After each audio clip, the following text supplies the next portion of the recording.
Ya, terima kasih. Assalamualaikum warahmatullahi wabarakatuh. Alhamdulillah wassalatu wassalamu ala Rasulillah wala haula wala quwata illa billah, ma ba'd. Kepada para jamaah salat maghrib berjamaah Masjid Jami Harapan Jaya, kajian kita sesuai dengan pertanyaan tadi ya, ada air mana sih yang bisa buat bersuci? Maka dijelaskan di sini tentang air ya. Sebenarnya ada dua sih secara simpel. Air itu yang turun dari langit atau yang keluar dari dalam bumi, itu saja. Ya. Ketika air itu turun dari langit, langsung ya, jangan lewat talangan. Kalau lewat talangan nanti ada plusnya. Ya, maaf kadang plus teh kucing lah. Ya kan, plus apa? Yang langsung. Nah, itu boleh buat wudu.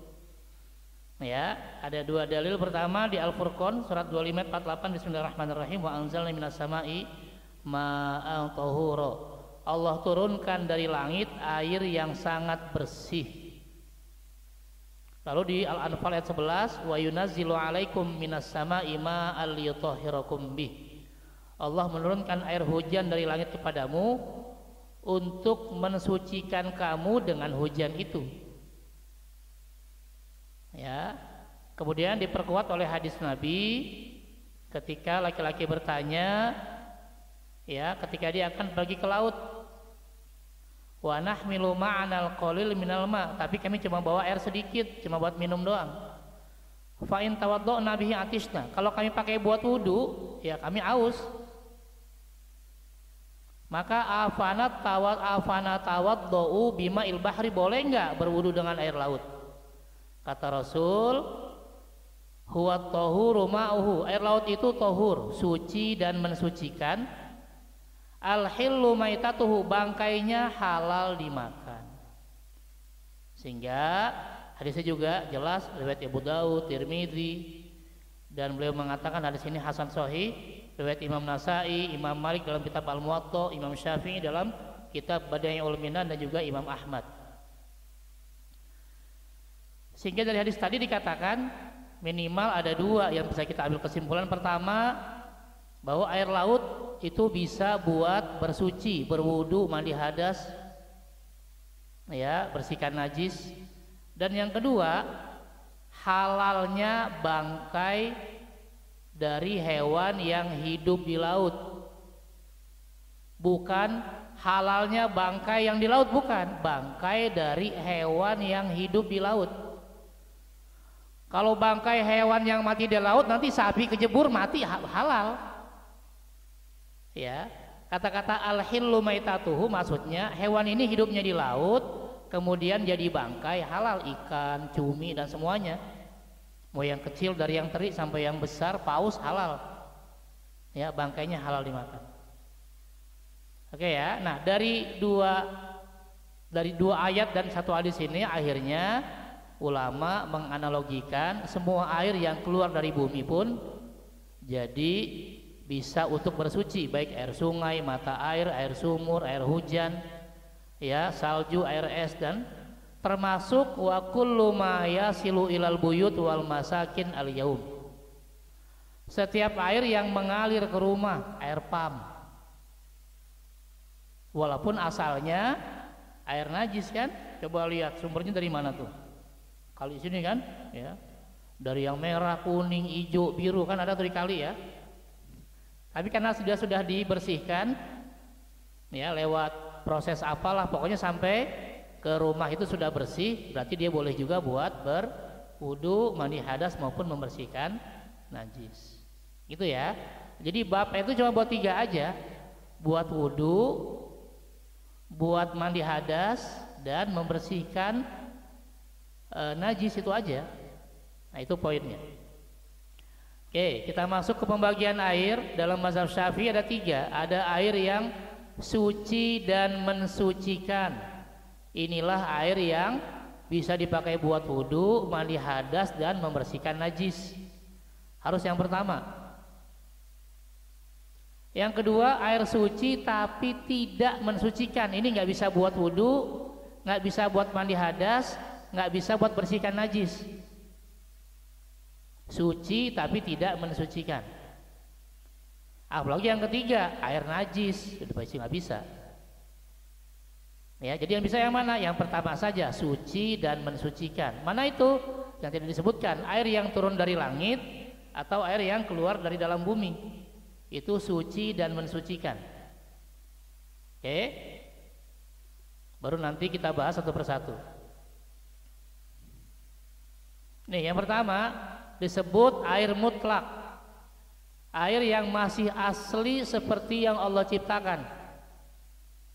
Ya, baik yang rasanya segar maupun yang rasanya asin. Ini air suci mensucikan. Ya.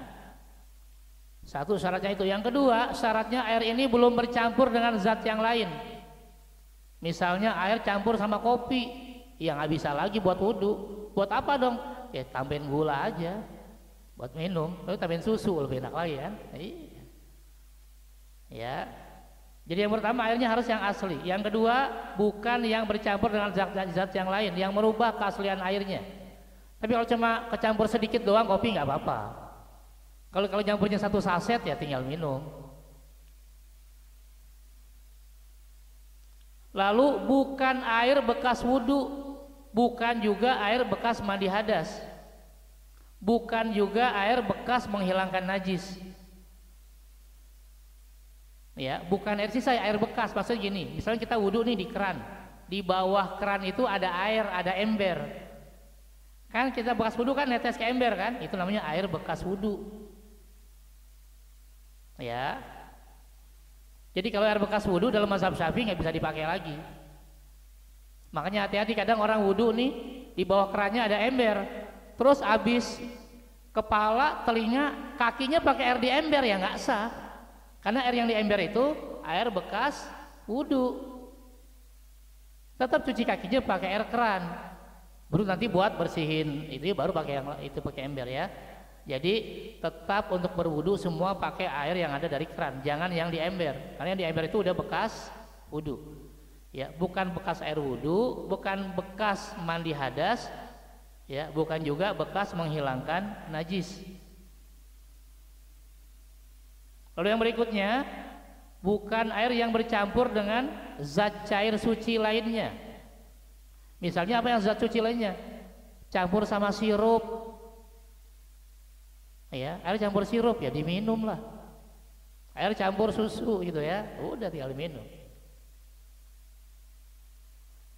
Fa in taghayyara al-ma' fi launihi. Nah, kalau airnya berubah warna, aroma atau rasanya, tapi berubahnya karena faktor alam, karena berdiam di satu tempat, bercampur dengan tanah air sungai, kanan kirinya ya tanahnya ikut, atau bercampur dengan lumut, air yang misalnya di danau banyak lumut, atau air yang bercampur dengan belerang, air panas tuh biasanya sumber mata air kan, bau belerang, ini tetap dianggap suci mensucikan, bisa buat wudhu.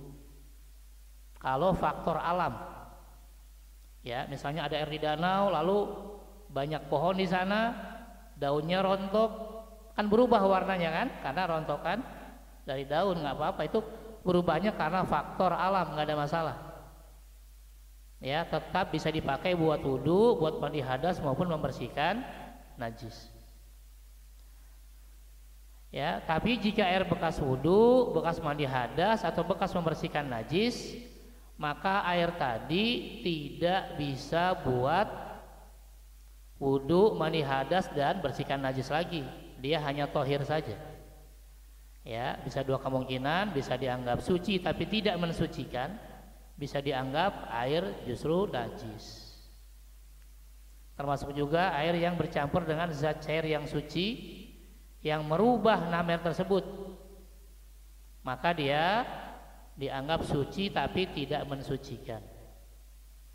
Ya, seperti air mawar, air kacang, air kunyit, ya, jamu tuh, ya kan? Itu nggak bisa buat wudhu, udah buat minum aja.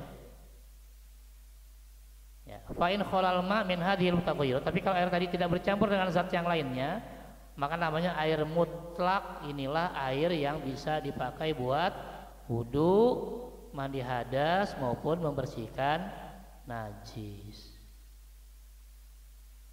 Oke, ada pertanyaan? Silakan Bapak.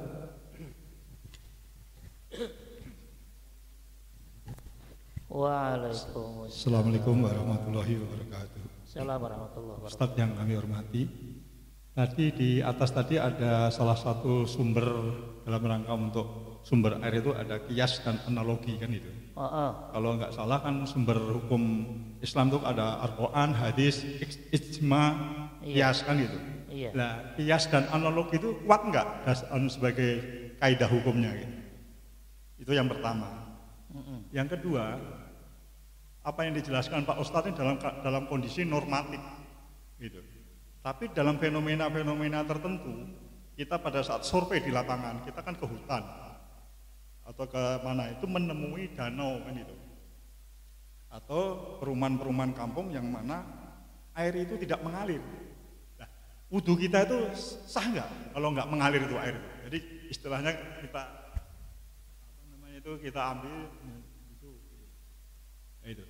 Jadi kan intinya apakah dalam wudhu itu air harus mengalir di shower itu atau yang apa keran itu?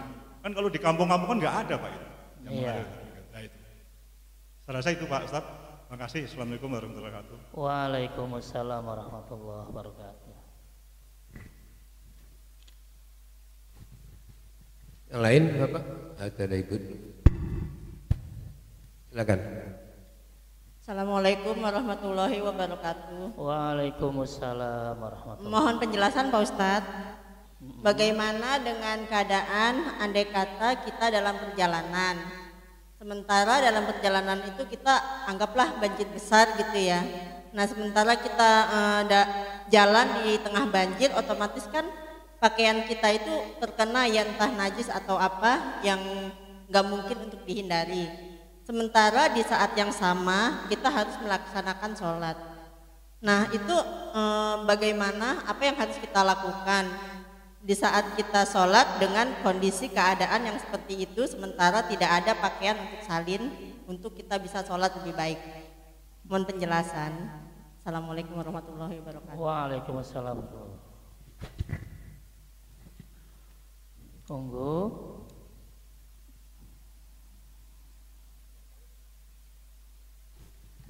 Ada lagi Bapak? Ya sementara itu dulu. Ya, yang pertama apakah kias bisa dijadikan sumber hukum? Bisa, karena memang disepakati ya. Jadi seluruh ulama sepakat bahwa sumber hukum itu ya fikih ada 4. Ya, ada Al-Quran, ada Al-Hadis, ada Al-Ijma, dan Al-Qiyas. Udah sepakat, ya. Lintas mazhab sepakat semuanya, bukan lintas agama ya, entar lintas agama, lintas mazhab. Ya, semua ulama sepakat sumber hukum fikih itu yang disepakati ada 4, yaitu Quran, Hadis, Ijma, dan Qiyas atau analogi tadi. Cuma tentu yang menganalogikan bukan kita, ulama nanti. Kalau kita nanti ngasal-ngasal ya analoginya. Ya, justru kias ini dulu waktu saya kuliah dulu ya, dosen saya Habib Salim Segaf Jufri ya. Beliau bilang 2/3 jawaban dari fikih itu justru dari kias. Bukan setengah lagi, 2/3 jawaban fikih itu pakai kias. Karena banyak permasalahan-permasalahan yang memang di zaman Nabi nggak ada, mau pakai apa? Ya kan, gak usah jauh-jauh lah. Kita mau zakat saja pakai apa? Ya kan? Kalau mau ngikutin Quran hadis ya zakatnya pakai kurma, gandum, kismis. Kita pakai beras. Dari mana? Kias. Ya, mana benang merahnya? Benang merahnya adalah makanan pokok dan bertahan lama. Itu kiasnya. Jadi dicari dulu sebabnya, ilatnya. Ya. Terus semua juga pasti ke sana arahnya. Ya bicara tadi air pump bisa nggak buat wudhu? Nggak ada dalilnya. Ada nggak air pump di zaman Nabi? Nggak ada. Terus gimana? Ya pakai kias. Apa kiasnya? Ketika air itu ya tidak berubah rasa, warna dan aromanya, maka bisa dianggap suci dan mensucikan. Makanya air pump juga nggak asal-asalan. Kalau air pumpnya misalnya kotor, ya nggak bisa dipakai lagi buat wudhu. Kan kadang ada berapa lama ya suka kotor tuh, kalau saat itu nggak bisa buat wudhu, udah bersihin dulu, buka aja terus kerannya sampai keluar semua, bening lagi, bersih lagi, aromanya juga bukan aroma najis, baru pakai lagi. Dari mana? Kias. Ya, makanya tadi dibilang bukan cuma setengah, 2/3. Karena memang tadi kalau kita nyari Quran sama hadis terbatas, sementara permasalahan itu nggak pernah ada batasnya, gitu ya. Jadi sudah disepakati. Iya, fikih itu seperti hukum. Iya. Cuma kalau di zaman kekhilafahan Islam, nanti fikih ini dijadikan kaidah, kaidahnya dilempar ke masyarakat, ya, kepada apa namanya, ya, para praktisi lah, praktisi hukum. Nanti dicek lagi, cocok nggak? Kalau cocok dikembalikan, baru ketok palu jadi hukum baru. Tapi kalau nggak cocok ya dibuang. Kan kita juga begitu ya, bicara undang-undang kan, ya DPR bikin, dilempar dulu ke akademisi, dilihat, diskusikan lagi ada masalah nggak, direvisi lagi, baru kemudian bawa lagi ke DPR, ketok palu. Ini juga sama, itu ya. Oke, kalau wudhunya airnya nggak mengalir gimana? Ada nanti pembahasan berikutnya sebenarnya, ya. Nggak apa-apa, kita lanjut di sini ya. Terkadang air mutlak bisa berubah jadi haram. Airnya benar nih, air hujan, air sumur, air sungai, mungkin juga air mineral. Kan asalnya dia bisa dipakai buat wudhu, mandi hadas maupun bersihkan najis, tapi bisa jadi haram kalau ada sebab yang lain. Apa itu? Misalnya airnya nyolong. Airnya sih gak masalah, airnya bener. Tapi kalau dia bawa air segalon dari warung nggak ngomong-ngomong ya haram. Sah nggak? Sah wudhunya, tapi dia haram karena dia nggak ngomong sama yang punya warung atau merampas gitu ya. Oke, tadi bicara yang pertanyaan tadi, gimana kalau yang di kampung? Nanti ada penjelasannya di sini. Ketika kita masuk tentang yang 2 kullah. Ini ya yang berikutnya ya, pertanyaan yang tadi, gimana kalau airnya panas, boleh nggak? Dalam mazhab Syafi'i boleh berwudu dengan air yang hangat, misalnya zuhur atau asar tuh kan dari toren kan panas tuh. Tapi makruh kata mazhab Syafi'i. Ya, itu pun kalau buat tubuh saja. Dengan syarat dia tinggal di negeri yang panas, tempat airnya bukan dari emas dan perak, seperti besi, tembaga dan yang lainnya, ya, karena air yang terkena matahari menjadi berbau busuk, membawa penyakit di tubuh seperti penyakit belang, sopak, kusta dan lepra. Ini kata mazhab Syafi'i. Ya, kemudian riwayatnya ada di sini bahwa Nabi pernah berkata kepada Aisyah setelah Aisyah memanaskan air dengan matahari, wahai Humairah, wahai istriku, jangan kamu lakukan, ya, karena memanaskan air dengan matahari itu bisa menimbulkan penyakit kulit. Cuma ketika dicek hadisnya, semua jalur hadis ini lemah. Jadi yang mengatakan bahwa air yang dipanaskan oleh matahari itu makruh, ya nggak kuat karena berdasarkan hadis yang lemah. Ya, jangankan ya, walaupun di pendapat dari Imam Syafi'i, tapi Imam Nawawi yang mengoreksi kembali mana yang hoax, mana yang benar, mengatakan dhaifun bittifaqil muhadditsin. Hadis tadi lemah dan disepakati kelemahannya. Bahkan ada yang mengatakan hadis ini palsu. Sehingga Imam Nawawi mengatakan bahwa kemakruhan dari air musyammash atau air yang dipanaskan oleh matahari itu tidak kuat dalilnya. Jadi tetap boleh saja berwudu dengan air yang dipanaskan oleh sinar matahari, itu ya.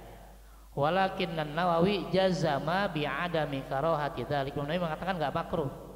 Karena dasar makruhnya enggak kuat. Dasar makruhnya pakai hadis yang dilemahkan oleh seluruh ulama hadis.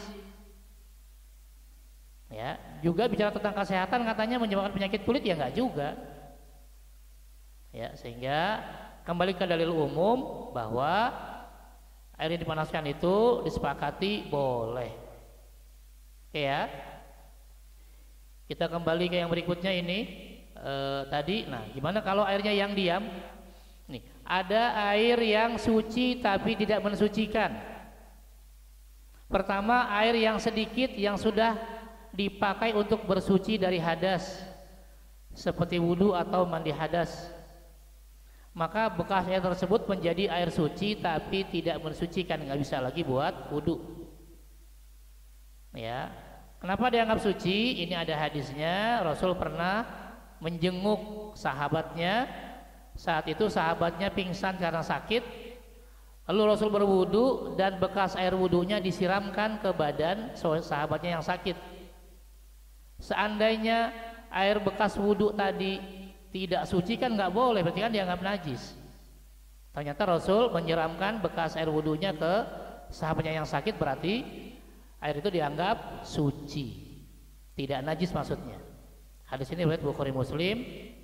Nah,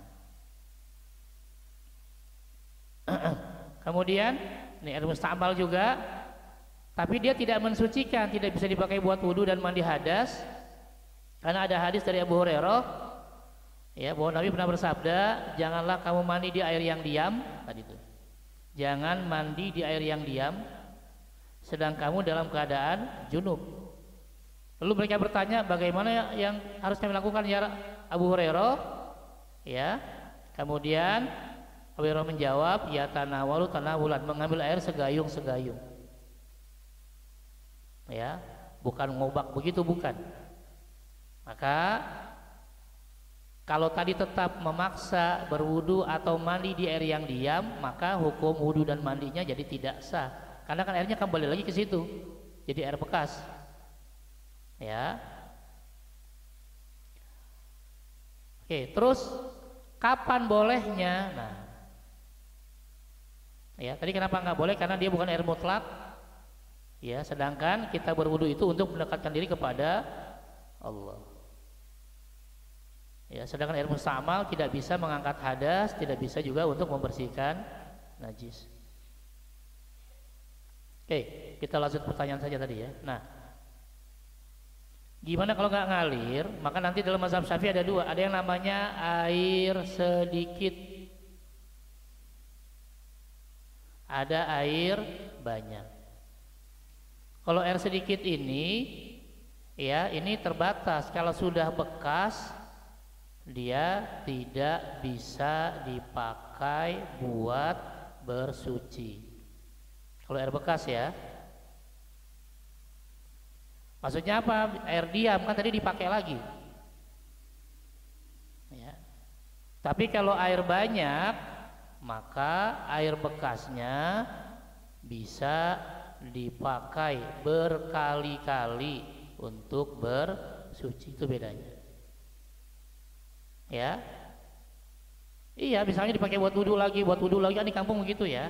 Mana batasnya? Air sedikit itu batasnya ya, apa di sini batasnya itu di bawah 200 liter. Ini air sedikit. Air banyak berapa? 200 liter lebih. Ya, nanti bahasa hadisnya kullah, kullatain, dua kullah. Dua kullah itu batasnya 200 liter. Di bawah 200 liter dianggap air sedikit, berarti nggak boleh buat ngobak. Makanya orang-orang dulu di kampung kalau bikin bak mandi besar-besar, minimal 200 meter, biar bisa buat wudhu berkali-kali. Apalagi di pesantren tuh, kalau ujung-ujungnya garuk-garuk juga kan, ya udah, biar kenalan dulu. Itu ya. Jadi batasnya itu. Jadi boleh pakai air yang diam kalau ya 200 liter ke atas. Tapi kalau kecil di bawah 2 liter nggak bisa, karena nanti airnya balik jadi air bekas, ya kan, karena air diam, gitu ya. Oke, terus musafir kebanjiran, nggak ada pakaian lagi, gimana sholatnya? Ya, pertama bicara sholat memang ya tidak boleh terlewat waktunya. Nih ya, ini bicara sholat nih. Jadi sholat nggak boleh dientar-entar. Ini batas. Makanya muncul surat apa Al-Maun. Ya, Bismillahirrahmanirrahim. Fawailul lil musallin alladzina hum an sholatihim sahun. Ya. Ya, celakalah orang-orang yang sholat. Yang mana? Yang terlewat waktunya. Jadi kalau kita musafir kebanjiran, nggak ada pakai lagi, gimana sholatnya? Lihat dulu sholat apa nih. Kalau sholatnya sholat zuhur, udah kita niat apa? Niat jamak aja. Gabung apa? Zuhur dan asar. Jadi aman. Nanti kita sholat zuhurnya di waktu asar dan nggak masuk ke ayat tadi karena kita jamak. Atau kalau sholatnya, kalau kebanjirannya pas maghrib, kita niatnya maghrib dan isya di jamak takhir. Barangkali pas isya udah sampai rumah atau sampai rumah teman atau sampai mana kita bisa ganti baju, gitu ya. Jadi kalau zuhur atau maghrib kita pasang niatnya sholat jamak takhir, terus jalan terus, nanti pas asar atau pas isya sampai rumah atau sampai rumah teman atau sampai mana kita bisa ganti baju kemudian sholat.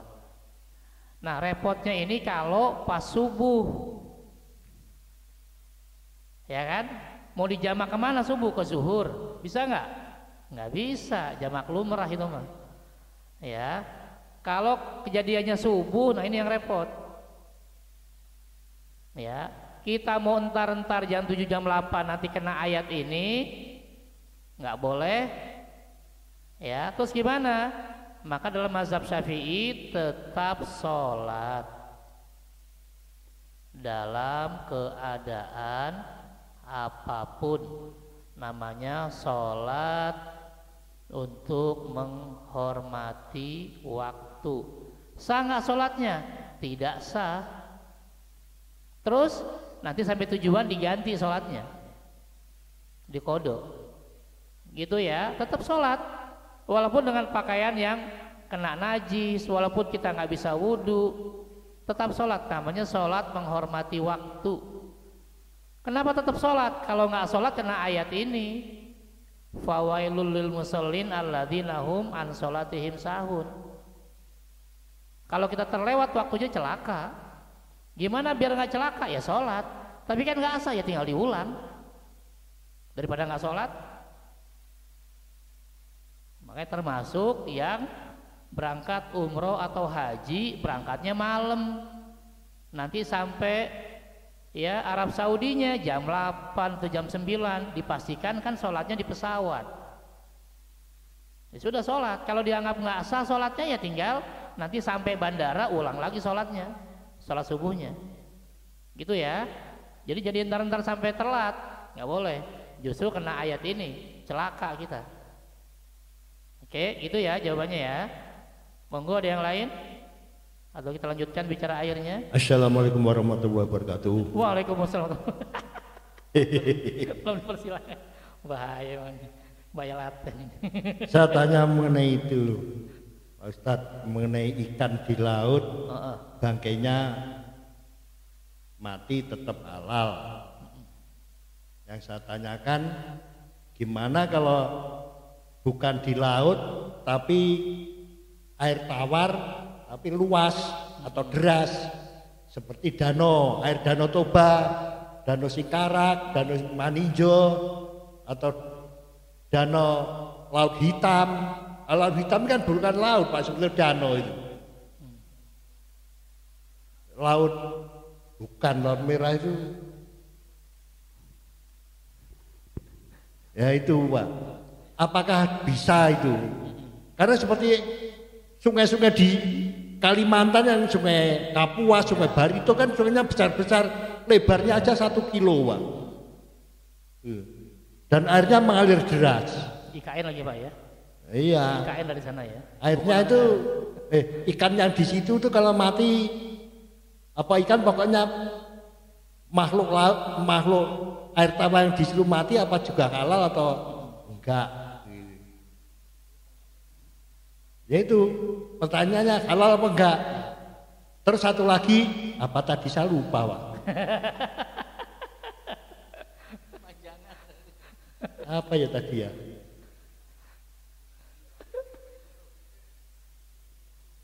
Yang lain dulu, nanti Udah, kalau ingat yang lain mau dulu. lagi. Wassalamualaikum warahmatullahi wabarakatuh. Waalaikumsalam. Ya, silakan kalau ada. Iya.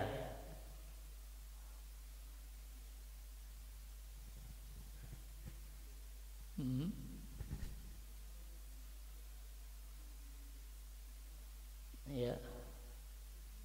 Wastafel. Ini apakah menyalahi rukun wudhu atau etika? Nah ini saya dalam sholat itu juga nggak serk itu. Ini kok wudhu kok kaki masuk ke wastafel kan gitu. Gitu. Gimana Pak Ustadz pencerahannya ini? Monggo. Asih. Iya, belakang.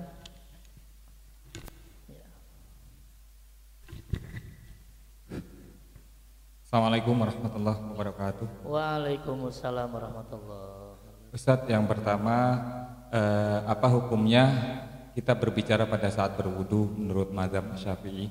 Kemudian yang kedua terkait mengenai pertanyaan ibu yang tadi ya, mengenai bukan ibu tadi yang banjir tadi ya. Nah, kalau tadi coba saya kaitkan mengenai debit air yang di atas 2 kulah atau di bawah 2 kulah tadi yang suci tapi tidak mensucikan atau bisa menghilangkan najis. Kalau banjir itu ternyata debit airnya mungkin lebih dari 2 kulah ya atau 200 liter, atau apakah tetap itu dianggap najis Ustaz?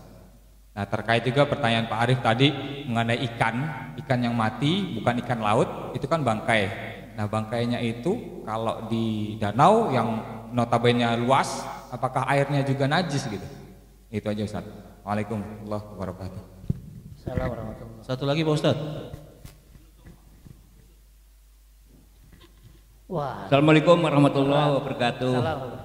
Nah, keroyokan ini. Juru kunci Ustaz. Keroyokan ini. Cuman sedikit saja Ustaznya yang perlu mendapatkan penjelasan. Apa bedanya antara ijma dengan ijtima? Oh. Terima kasih. Assalamualaikum warahmatullahi wabarakatuh. Salam.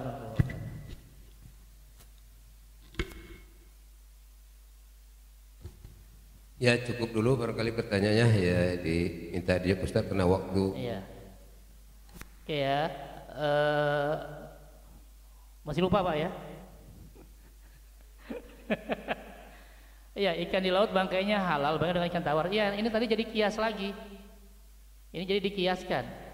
Ya, semua air jadi halal. Mau air tawar, mau air laut halal. Makanya nanti dalam mazhab Syafi'i pembahasannya adalah hewan yang hidup di darat atau di air. Kalau hewan yang hidup di air apapun, mau air asin, mau air tawar, bangkainya halal dimakan. Tapi kalau hewan yang hidup di darat, kalau bangkai, maka dia najis, nggak boleh dimakan, jadi haram. Itu jadi bahasa bukan air laut atau air yang lain, enggak, di darat atau di air. Berarti ada pengecualian, kecuali belalang. Ya, kan nanti ada. Kenapa kok ada kata-kata air, gak ada air laut? Karena nanti ada penegasan dari Nabi. Uhillalana maitatan, kata sahabat, kami dihalalkan untuk memakan 2 bangkai. Apa itu? Al-hutu wal jarod. Al-hut itu ikan, berarti ikan di mana saja, mau di air laut maupun di air tawar. Wal jarod, ya itu belalang.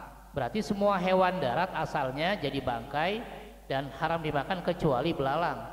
Makanya kalau mau bikin sate belalang nggak apa-apa, nggak usah disembelih karena memang belalang asalnya bangkainya boleh dimakan. Ini pengecualian, gitu ya.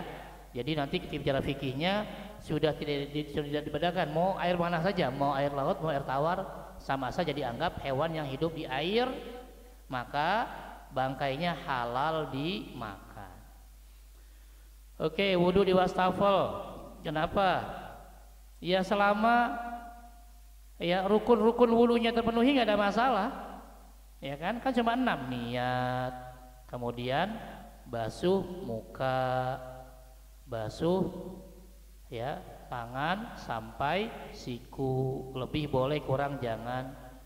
Lalu usap ya, kalau pakai mazhab Syafi'i sebagian rambut, satu helai pun boleh, yang penting ketika diusap jangan rontok.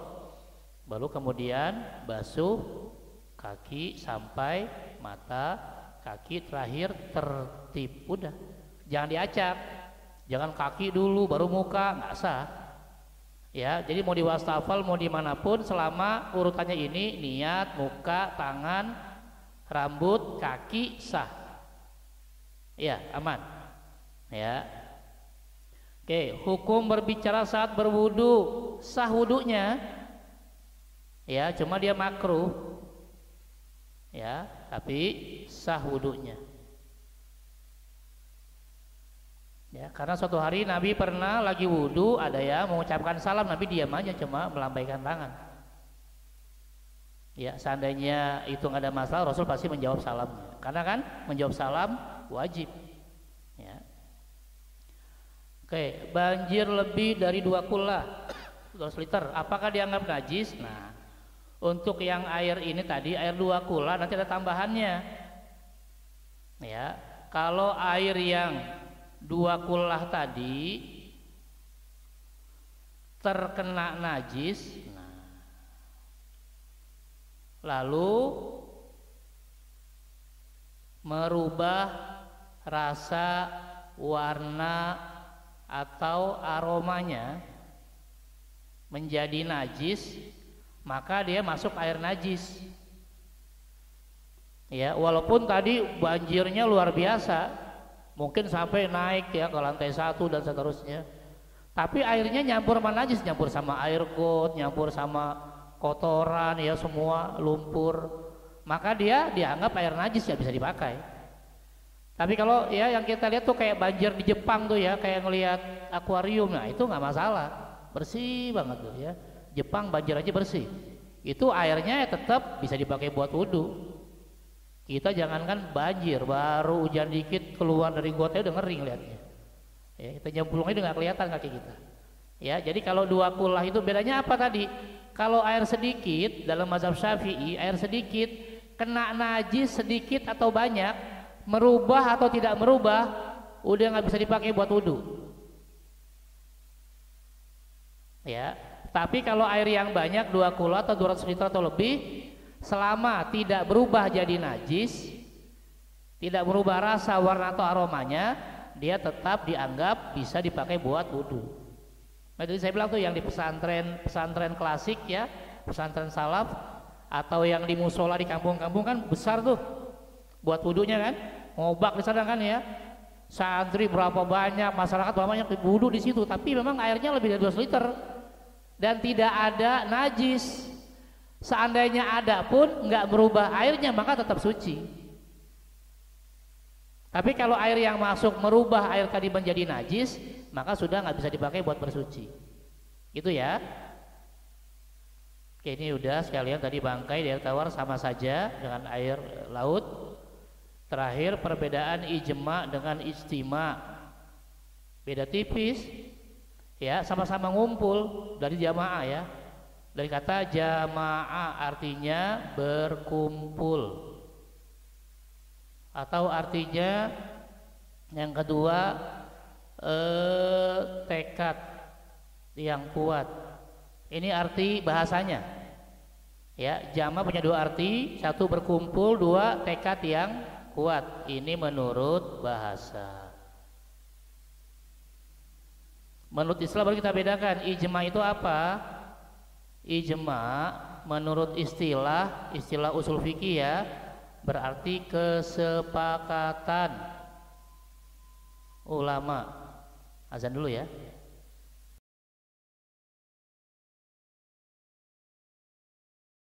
Iya, kita kembali ke pertanyaan terakhir ya. Ijma itu adalah ittifaq mujtahidin, kesepakatan seluruh ulama dalam satu waktu, ya, setelah Rasul wafat. Jadi ketika Rasul masih hidup tidak ada ijma, yang ada cuma Quran dan hadis. Karena semua masalah tinggal tanya Rasul, Rasul jawab, selesai. Nggak ada yang berani ngelawan Rasul kan? Ngelawan Rasul juga aneh. Ya, Rasul bilang haram ya haram, Rasul bilang wajib ya wajib. Selesai. Nggak butuh ya keputusan ulama. Karena ketika Rasul masih hidup ya semua berada di bawah komando Rasul. Nah, ketika Rasul wafat ada permasalahan barulah nanti ulama berpendapat. Ketika pendapatnya disinkronkan ternyata sama, disebut ijma. Makanya ijma adalah kesepakatan seluruh ulama dalam satu waktu setelah Rasul wafat. Sepakat apa? Terhadap satu hukum syariat. Nah, apa saja? Misalnya ya, mengumpulkan Al-Quran jadi satu buku. Nggak ada di zaman Nabi. Di zaman Nabi hanya mengumpulkan Al-Quran di dalam dada, menghafal. Ya, di zaman Nabi sudah ada pengumpulan Al-Quran, tapi di mana? Dalam dada. Semua sahabat disuruh menghafal Quran. Karena banyak yang hafal Quran nggak perlu dibukukan di zaman Nabi, nggak butuh. Silakan ditulis tapi nggak usah dibukukan. Baru di zaman Abu Bakar ketika banyak guru ngaji yang mati syahid, barulah mulai ya adanya pengumpulan Al-Quran jadi satu buku. Ya, setelah keputusan tadi tidak ada yang menolak, berarti apa? Ijma. Sahabat sepakat tentang dikumpulkannya Al-Quran jadi satu buku. Terus juga begitu di zaman Utsman, di copy paste jadi 6. Nggak ada yang nolak, berarti sepakat lagi, ijma lagi. Ya, dan seterusnya. Gitu ya. Jadi ketika sudah ada ijma, kapan saja, nggak harus zaman sahabat, zaman sekarang pun bisa, apa aja yang baru. Ya, misalnya apa, pinjol, apa hukum pinjol, gitu kan? Oh, ketika ulama nggak sepakat, walaupun ada satu saja, misalnya ada 1000 ulama, 999 sepakat, satu enggak jadi ijma. Ijma itu harus sepakat semuanya. Ya, ada satu yang berbeda, bukan ijma lagi, khilaf namanya, beda. Makanya bahasanya kesepakatan seluruh ulama. Ya, atas apa? Atas satu hukum syariat. Ya.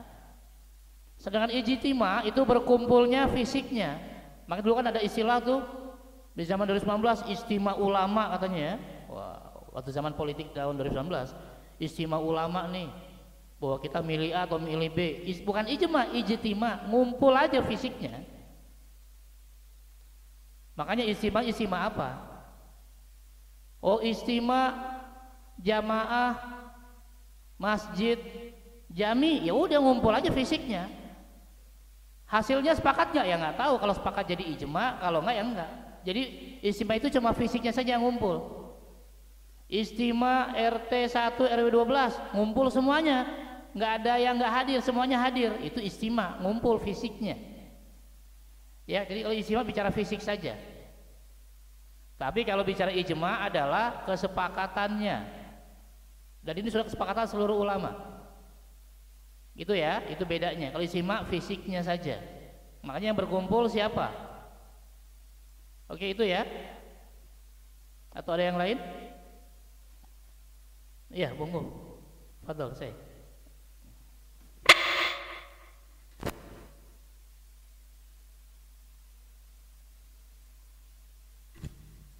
Kita kadang-kadang kencing itu kan di tempat umum, kadang kita nggak buka celana tuh Ustaz ya, cuman buka setting aja gitu ya.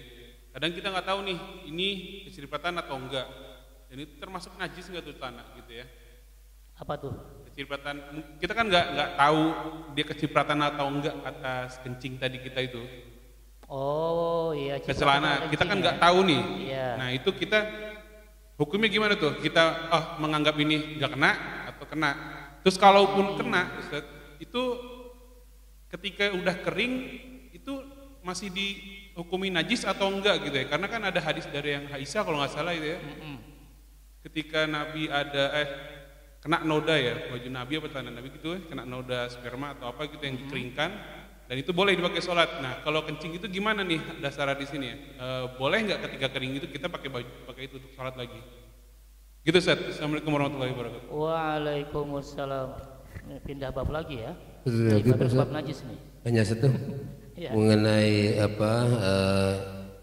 ijma ulama tadi, yang dianggap ulama itu siapa gitu. Karena kemarin ada ulama juga dari YIN Jogja kalau nggak salah yang menghalalkan zina kalau. Sementara selama ini sepakat ulama itu zina itu haram kan. Nah itu dia ulama juga tapi menghalalkan. Yang mana yang mau dipakai gitu? Ini kan jadi dilema. Ya silakan. Oke. Iya. Jadi bicara najis, pertama dalam mazhab Syafi'i itu dikatakan semua yang keluar dari dua jalan. Ya, apa itu? Ya, kemaluan dan dubur. Itu najis kecuali air mani. Ya, selain air mani keluar dari depan, keluar dari belakang, mau cair, mau padat, mau gas, mau campuran. Ya. Misalnya dia mau kentut contohnya plus itu ya, cepirit. Udah pokoknya keluar dari depan, dari belakang itu najis. Yang tidak najis adalah air mani. Oke. Kemudian kembali ke yang tadi, gimana kalau kita kena kecipratan air kencing? Air kencing najis nggak? Ya kalau pakai kaidah ini najis, udah. Terus gimana kalau kita kecipratan nggak terasa? Nah nanti di sini ada bab yang namanya al-ma'fu. Ya, cara membersihkan nanti ada di sini al-ma'fu yang dimaafkan. Nih, an-najasat al-ma'fu anha. Belum bisa terjemahin kayaknya ya. Nih, rosasul baul al-basit. Cipratan air kencing yang ringan, alladzi la yudrikuhu tarf al-mu'tadil, yang tidak terasa. Sawaan asobal jism, baik kena badan, awit saub, atau kena pakaian, atau kena tempat sholat. Ini sangat halus sekali, nggak terasa. Maka ini najis, tapi judulnya al-ma'fu, dimaafkan. Makanya nanti kalau bicara najis harus lengkap sampai yang ini. Sama kayak darah juga asalnya najis, tapi kalau darahnya dari serangga yang darahnya nggak ngalir itu dima'fu, dimaafkan. Ya, juga nih al-yasir minad dam wal qoi, darah atau nanah yang sedikit, yang nggak sengaja. Misalnya jerawatan pecah lagi sholat, gimana tuh? Batal nggak? Ya enggak. Karena kan dikit, nggak sengaja. Tapi kalau kita sambil sholat mencet-mencet jerawat pecah, ya batal. Karena iseng kitanya. Ngapain juga sholat sambil mencet jerawat? Ya tanggung nih, gede-gede banget nih gitu ya. Nanti ada pembahasannya. Kalau memang kita yang sengaja, iya. Tapi kalau kita nggak sengaja, emang pecah sendiri, nggak batal. Ya, maksudnya dia tetap najis, tapi ada yang nanti dimaafkan. Ini setelah air, kita air belum selesai ya. Tapi nggak apa-apa lah ya, itu tadi ya.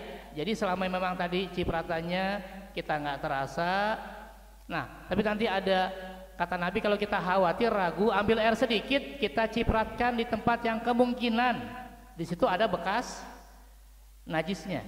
Itu ya, itu diantara solusinya. Ya kalau mau aman ya hati-hati kencingnya, ya hati-hati. Jangan mepet, makanya pasti nyiprat kan. Makanya kalau zaman dulu itu di pesantren orang kalau mau sholat dilepas semuanya, termasuk dalamnya lepas, terus pakai sarung udah, ya, karena jaga-jaga. Karena memang bicara najis ini terutama air kencing, kata Nabi, banyak orang yang disiksa di kubur gara-gara air kencing. Ammatu adzabi ahlil kubur, kata Nabi ya, mayoritas orang yang diazab di kuburan karena masalah air kencing. Simple padahal ya, tapi karena tadi masalahnya ya menggampangkan. Oke, apakah ulama, jadi kan sudah sepakat, ulama sepakat zina haram. Ketika dia bilang halal, berarti dia menyelisihi ijma. Kalau sudah menyelisihi ijma berarti nggak dipakai. Dan kebetulan kan yang nulis itu bukan ulama tapi dosen.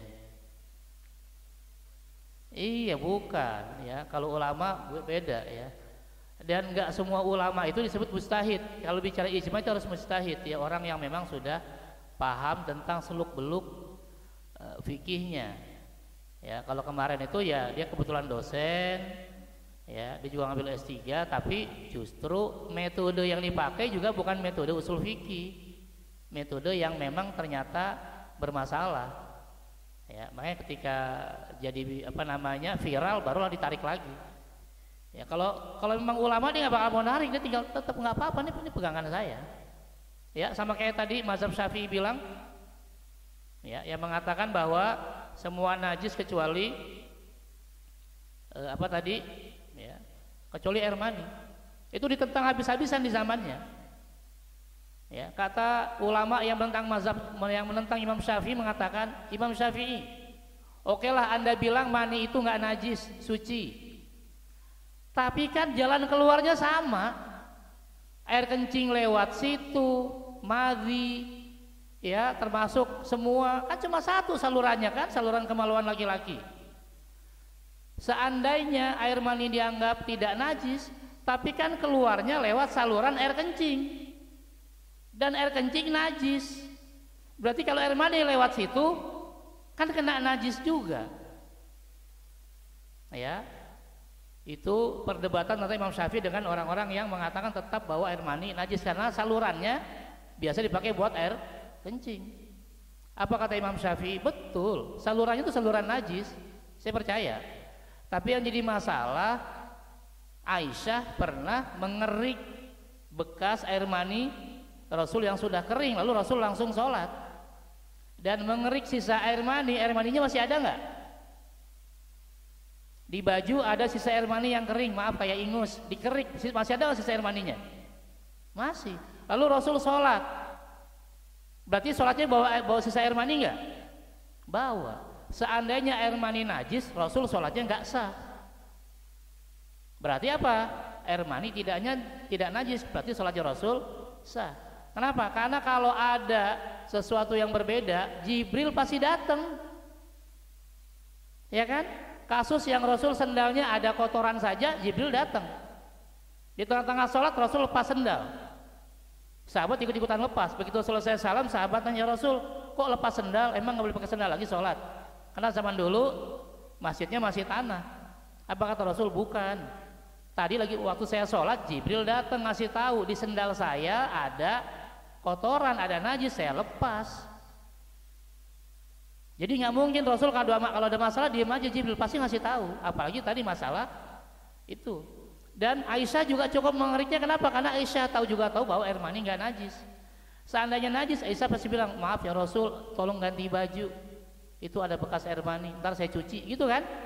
Tapi Aisyah cukup mengerik saja, berarti air mani tidak najis. Lalu kata Syafi'i, saya lebih percaya hadis daripada ucapan kamu yang mengatakan itu lewat saluran air kencing.